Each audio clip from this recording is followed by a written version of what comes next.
আয়াত ৬৯ ومن يطع الله والرسول فأولئك مع الذين أنعم الله عليهم من النبيين والصديقين والشهداء والصالحين وحسن أولئك رفيقا অনুবাদ আর কেউ আল্লাহ এবং রাসূলের আনুগত্য করলে সে নবী সিদ্দিক সত্যনিষ্ঠ শহীদ ও সৎকর্মপরায়ণ যাদের প্রতি আল্লাহ অনুগ্রহ করেছেন তাদের সঙ্গী হবে এবং তারা কত উত্তম সঙ্গী।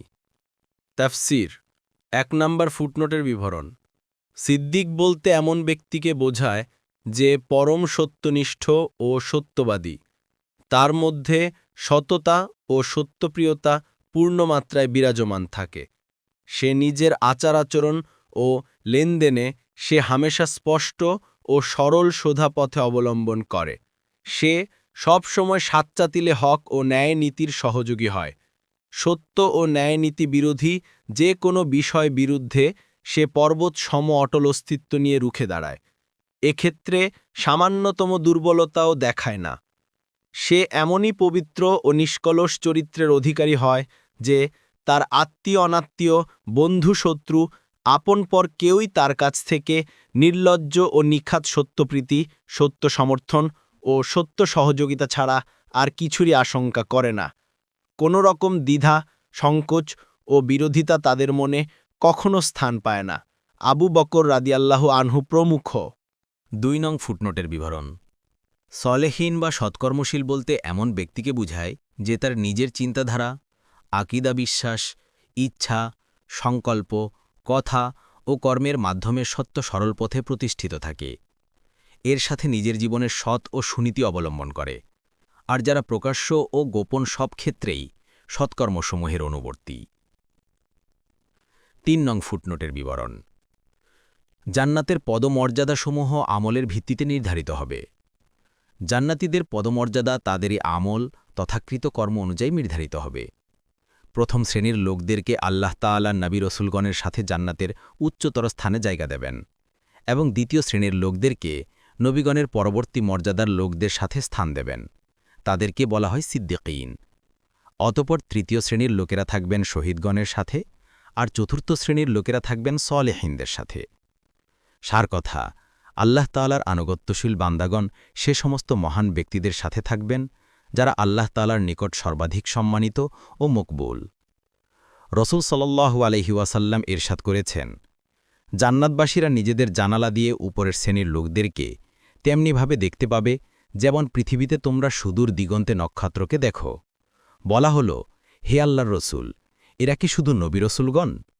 রসূল সাল্লাল্লাহু আলাইহি ওয়াসাল্লাম বললেন, অবশ্যই না, এমন কিছু লোক যারা আল্লাহর উপর ঈমান এনেছে এবং নবী রসুলদের সত্যায়ন করেছে।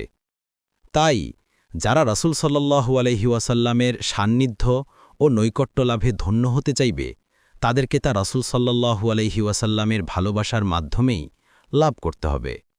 রাসূল সাল্লাল্লাহু আলাইহি ওয়াসাল্লামকে একবার জিজ্ঞাসা করা হলো যে সেই লোকটির মর্যাদা কেমন হবে, যে লোক কোনো গোষ্ঠীর ভালোবাসা পোষণ করে কিন্তু আমলের বেলায় এ দলের নির্ধারিত মান পর্যন্ত পৌঁছতে পারেনি।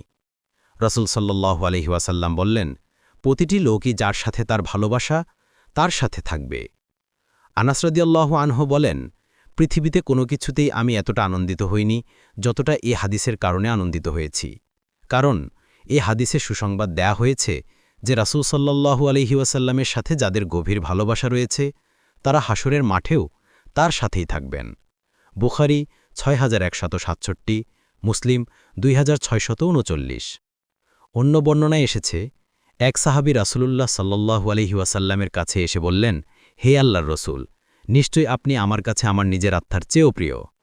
আপনি আমার নিকট আমার পরিবার পরিজন সম্পদ সন্তান সন্ততির থেকেও প্রিয়।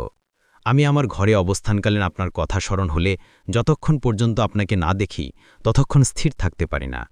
যখন আমি আমার ও আপনার মৃত্যুর কথা স্মরণ করি তখন বুঝতে পারি যে আপনি নবীদের সাথে উঁচু স্থানে অবস্থান করবেন, আর আমি যদি জান্নাতে প্রবেশ করি তাহলে আপনাকে না দেখার আশঙ্কা করছি।